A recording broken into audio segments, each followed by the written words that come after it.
बताया नहीं? कहा हाँ। नहीं बताया, छुपा लेती थी। कहा क्यों? कहा ताकि मेरे इसे लाल। एक वो जगह जहां अपने बूढ़े माँ बाप को लोग छोड़ देते, वो जगह जहां उनको खाना पानी और बिस्तर मिलता है और कोई साथ में बड़े बूढ़ों को नहीं होता।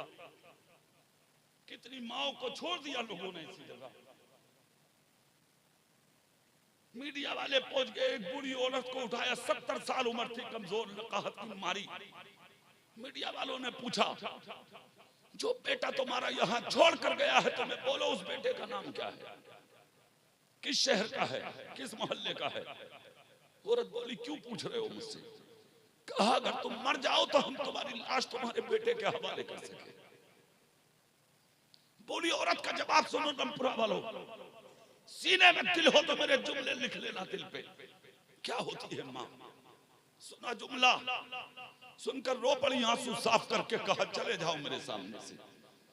ना बेटे का नाम बताऊंगी, ना बेटे का शहर बताऊंगी। कहा मतलब? कहा वो मेरा बेटा है और मैं उसकी माँ हूं। तुमने सिर्फ बेटे देखे हैं मगर आज तक माँ की ममता नहीं देखी। तुम नहीं पहचानते मुझे, पहचानो, मैं माँ हूं। माँ, वो बेटा था मुझे छोड़ गया मगर मैं माँ हूं। क्यों नहीं बताओगी? बूढ़ी माँ ने आंसू साफ करके कहा था, हिलता हुआ चेहरा।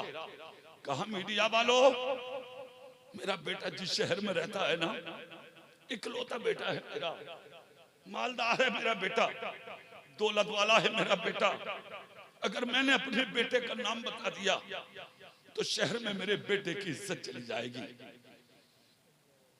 जहां चाहो, जिस कब्रिस्तान में चाहो मुझे दफन कर देना, मगर उठ जाओ सामने से, मैं अपने बेटे का नाम नहीं बता सकती। क्यों? मैं अपने बेटे को जलील नहीं करना चाहती, दुनिया वालों के सामने रुसवा नहीं करना चाहती।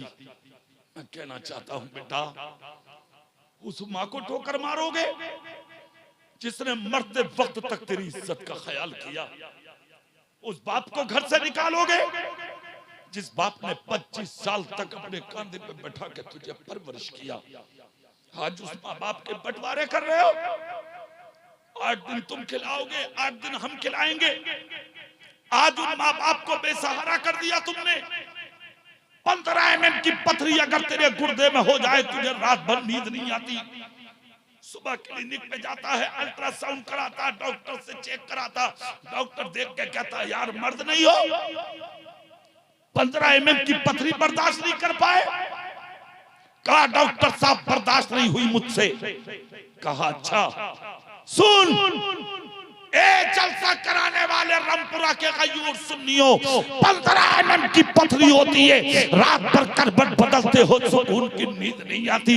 कभी उस माँ की तरफ नजर उठा के देखा है कि जिसने 2.5 किलो का था तू, और वो तुझे अपनी कोख में रख के घूमती थी, पूरे घर के कामों काज करती थी, खाना बना के देना, जारूप कशी करना, रातों दिन घर के कामों में लगे रहना, तकलीफ लाती थी चेहरे पर, तकलीफ होती थी जिस्म में, तो बिस्तर पर लेट जाती। कोई पड़ोसन पूछती थी, बहन क्या बता सकती हो कि चीज की तकलीफ में रो रही हो? कभी उस औरत ने ये नहीं कहा कि मुझे इस बच्चे की वजह से तकलीफ नहीं। जब हमल वाजे हो गया, बच्चा पैदा हो गया, तब मोहल्ले की औरतों ने पूछा, बताओ तकलीफ की वजह। कहा, तकलीफ की वजह तो बच्चा ही था। कहा, बताओ, किसी औरत की नजर न लग जाए।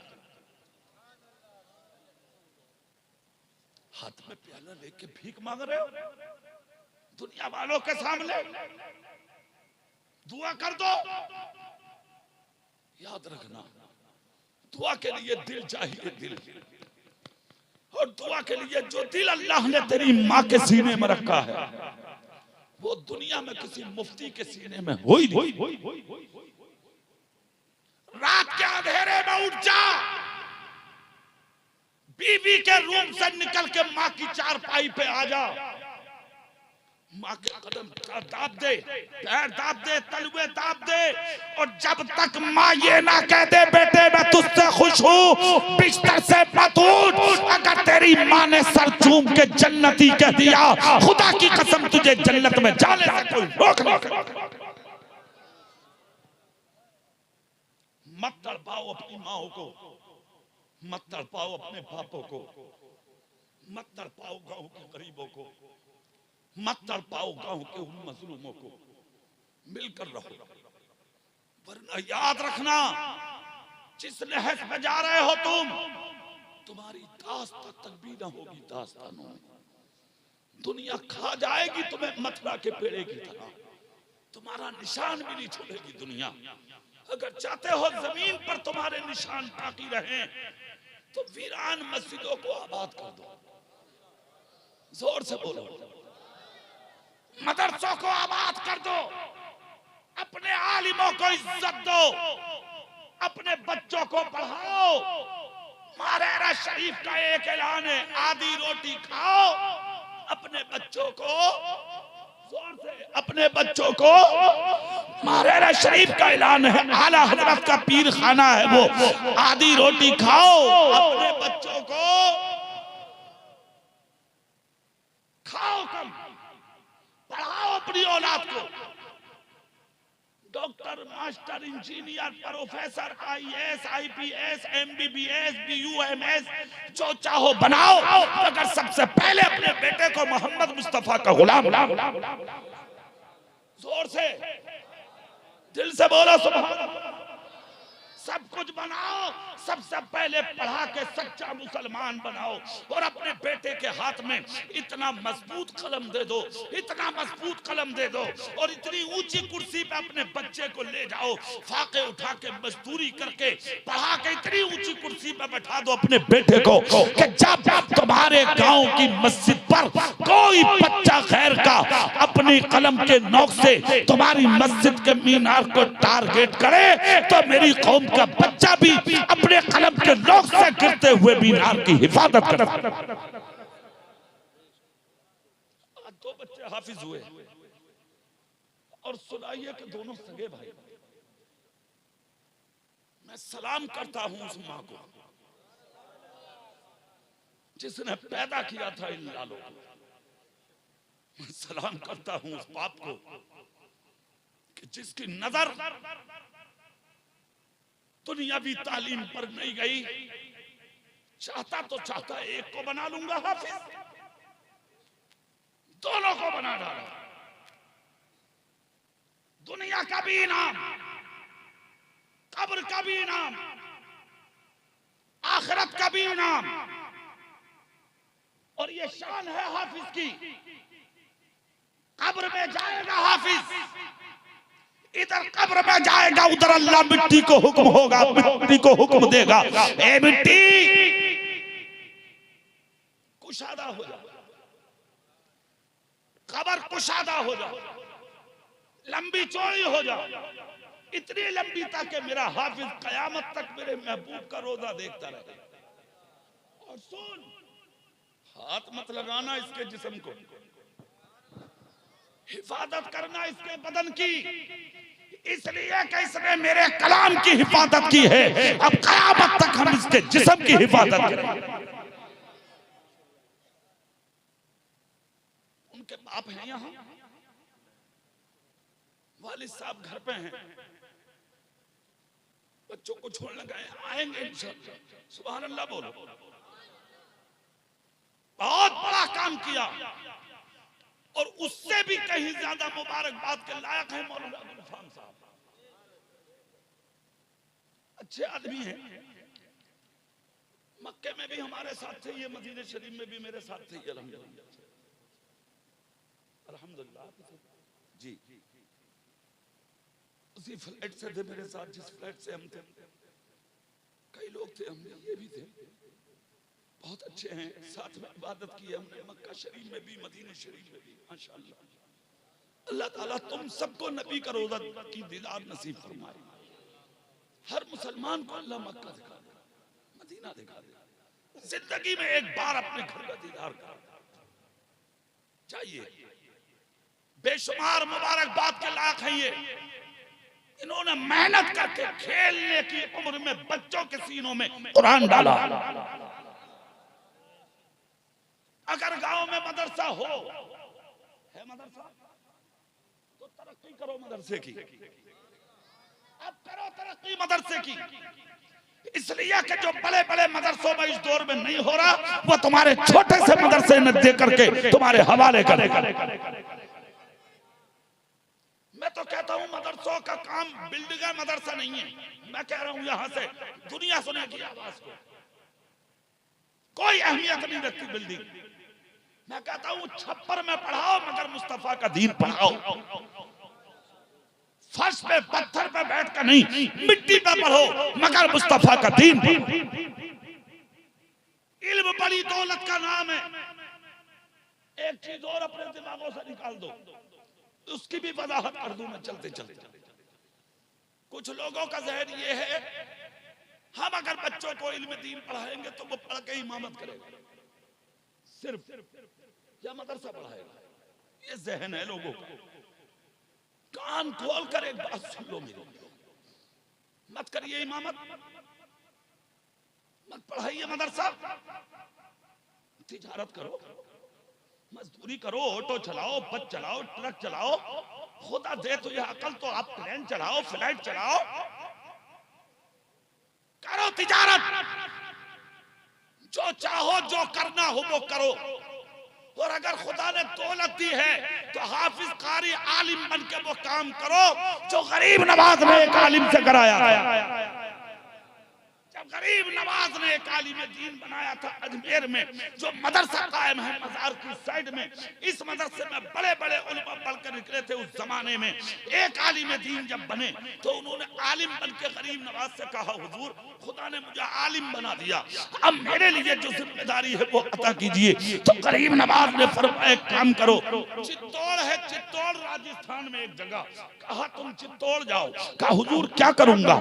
कहा चित्तौड़ इलाके में पहाड़ों के ऊपर एक कुआं है, चित्तौड़ की पूरी पब्लिक उस कुएं से पानी पीती है। वहां से औरतें भी आती हैं, मर्द भी आते हैं, बच्चे भी आते हैं, बच्चियां भी आती हैं, अमीर भी आते हैं, गरीब भी आते हैं। कुछ लोग ऐसे होते हैं जो चढ़ जाते हैं, कुछ ऐसे होते हैं चढ़ने के बाद भी थक जाते हैं और वो इतने गहरे कुएं से पानी नहीं खींच पाते। तुम एक काम करो, आलिम बन गए। कहा जी हुजूर। कहा तुम चित्तौड़ चले जाओ और उस कुएं पे जाके बैठ जाओ और जाने के बाद उस कुएं से पानी निकाले जाओ और कौम को पिलाए जाओ। जोर से नहीं बोलोगे? आलिम से कहा गरीब नवाज ने, और आलिम भी वो जो गरीब नवाज के मदरसे का सबसे जाओ पिलाओ पानी। सुनो रमपुरा वालों जुमला सुनो।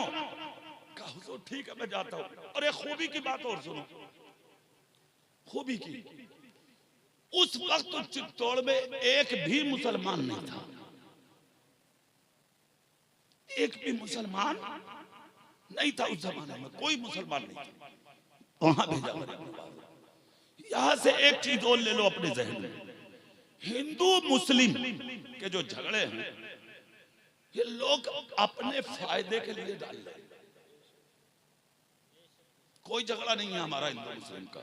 लकुम दीनुकुम वलिय दीन, तुमको तुम्हारा दीन, हमें हमारा दीन। काहेगा झगड़ा? कोई झगड़ा नहीं। और इतना प्यारा दीन और इतना प्यारा मजहब है तुम्हारा। तुम्हारे नबी ने कहा तुम जमीन पर रहने वाली मखलूक पर रहम करो, अल्लाह तुम पर रहम करेगा। हिंदू समझकर किसी की बहन की इज्जत लूट रही हो तो उस बहन की इज्जत को लूटने कभी मत देना। तुम मुसलमान हो, हिंदू भाई की बेटी या उसकी बहन की अगर इज्जत लूटी जा रही हो तो अपनी जान की परवाह किए बगैर उसकी इज्जत की हिफाजत के लिए मैदान में खड़े हो जाना, ताकि दुनिया समझ जाए 1500 साल इनके नबी को गए हुए हो गए मगर उस पैगंबर का मिशन आज भी मुसलमानों के घरों में मौजूद है। दुनिया फसाद डाल रही है, डालने दो। तुम फसादी नहीं हो, अमन वाली कौम। कोई मुसलमान नहीं था चित्तौड़ में। आलिम दीन ने अपना झोला उठाया, चित्तौड़ चले गए, कुएं पे पहुंच गए, पहाड़ों पे चढ़ गए। सुबह से शाम तक सैकड़ों औरतें सैकड़ों मर्द आते थे, ये पानी खींचते पिलाते, पानी खींचते पिलाते, पानी खींचते पिलाते। 20 साल हो गए पिलाते। कितने साल? जोर से तो बोलो। तुम तो अगर किसी को 1 किलो आटा या 1 किलो चावल दे दो ना, तो पहले गले में हाथ डाल के फोटो खिंचवाओ। प्रधान जी ने चावल दिए, प्रधान जी ने आटा दिया, डीलर साहब ने माल बांटा। भैया ये कोई बात है? तुम किसी की मदद कर रहे हो या किसी की इज्जत से खेल रहे हो? किसी की मदद कर रहे हो या किसी की इज्जत या किसी की गरीबी का जनाजा निकाल रहे हो? इस्लाम कहता है एक हाथ से दे दे, दूसरे हाथ को खबर ना हो। 20 साल तक खिला पिलाते रहे पानी, आज तक किसी ने ये नहीं पूछा कि तुम हो कौन, और 20 साल तक इन्होंने ये नहीं बताया कि मैं हूं कौन। ना किसी ने ये पूछा कहां से खाते हो, कहां से पीते हो, कहां रहते हो, कुछ नहीं। गरीब नवाज ने भेजा था ना। 20 साल हो गए। 20 साल के बाद एक शादी हुई चित्तौड़ में। बाराती जब कुएं पे पानी पीना है तो बारातियों ने उन बस्ती वालों से पूछा, बस्ती वालों ये मौलाना कौन है? कहा 20 साल से खिदमत कर रहे हैं। किस बात की? बोले पानी पिलाते हैं। कहा पैसा या तनख्वाह? बोले कुछ नहीं। कहा कहाँ के? बोले पता हमें नहीं। नाम क्या? बोले हमें नहीं पता। कब से? बोले 20 साल से। बाराती बोले गांव वालों से हैरत है यार तुम्हारे अक्ल पर, चलो पूछते हैं मौलाना से। 20 साल के बाद चित्तौड़ वाले आए, कहा मौलाना साहब माफ करना 20 साल हो गए। बोले हाँ। कहां से आए थे? कहा अजमेर से। किसने भेजा था? बोले गरीब नवाज ने। किसने ये भेजा था? कहा मेरे पीर ने कहा था, मेरे उस्ताद ने कहा था कुआं पहाड़ों पर है, ऊंचाई पर है, जहां बूढ़े भी और बूढ़ियां भी आती हैं, बच्चे और बच्चियां भी आती हैं। चले जाओ, तुम आलिम बन गए, अब तुम्हें दीन का काम करना है, मखलूक की खिदमत करनी है, तो तुम जाके पानी पिलाओ उस कुएं से, निकालते रहो पिलाते रहो। 20 साल हो गए हैं मुझे, मैं पानी पिला रहा हूँ, मैं अपने उस्ताद का कहना, अपने पीर का कहना पूरा कर रहा हूँ। कहा अच्छा? कहा हाँ हाँ। कहा अपना पेट कहां से भरते हो? कहा अल्लाह मुझे भूखा क्यों रखेगा, मैं अल्लाह की मखलूक को पिलाता हूं, क्या अल्लाह मुझे खाने नहीं देगा? कहा 20 साल हो गए मेरा रब मुझे खिलाता है पिलाता है। कहा हम हिंदू हैं, तुम मुसलमान हो, फिर खिदमत कैसे की? कहा इस चीज पर मत जाओ, हम मुसलमान हैं, हमारा धर्म किसी जानवर को भी तकलीफ देने की इजाजत नहीं देता। तुम तो इंसान हो, मैं तुम्हारी खिदमत के लिए भेजा गया था, 20 साल से खिदमत कर रहा हूँ।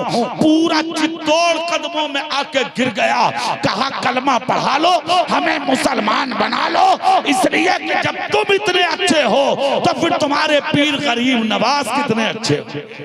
मेरे कहने का मकसद ये है, हाफिज, कारी, आलिम, मुफ्ती जो हो बनाओ, मगर अगर इमामत और मदरसा पढ़वाएं ये बहुत बड़ी बात, बड़ी अच्छी और किस्मत और तकदीर की बात। अगर ना भी पढ़ाना चाहे तो तिजारत कराइए, खिदमत खल्क कराइए, मगर इल्म सिखाइए। इल्म तुम्हारी जीनत है, इल्म तुम्हारा जेवर है, इल्म तुम्हारी रोशनी है, इल्म तुम्हारा उजाला है, इल्म तुम्हारी बुलंदी है, इल्म तुम्हारी तरक्की है। इल्म से उरूज मिलेगा, इल्म से बुलंदी मिलेगी, इल्म से इज्जत मिलेगी। मैं मुबारकबाद पेश करता हूँ रमपुरा वालों को, क्या उन्होंने मदरसे की मदद की। मौलाना कुलफाम साहब के कांधे से कांधा लगा के मदरसे का ताबून किया, आज 2 बच्चे हाफिज कुरान बन गए। मैं कहता हूँ अगर नियत अच्छी है तो पूरी बस्ती को बचाने के लिए ये 2 ही काफी है। इंशाअल्लाह मैं मुबारकबाद पेश करता हूँ। अल्लाह आपका जलसा कबूल फरमाए, आपकी मेहनत कबूल फरमाए। जो भी तकरीरें की हैं बतक़ादे बशरियत किसी से खता हो गई हो, अल्लाह अपने हबीब के सदक़े माफ कर दे। आमीन। वाखिर दावाना अनिल हम्दुलिल्लाहि रब्बिल आलमीन।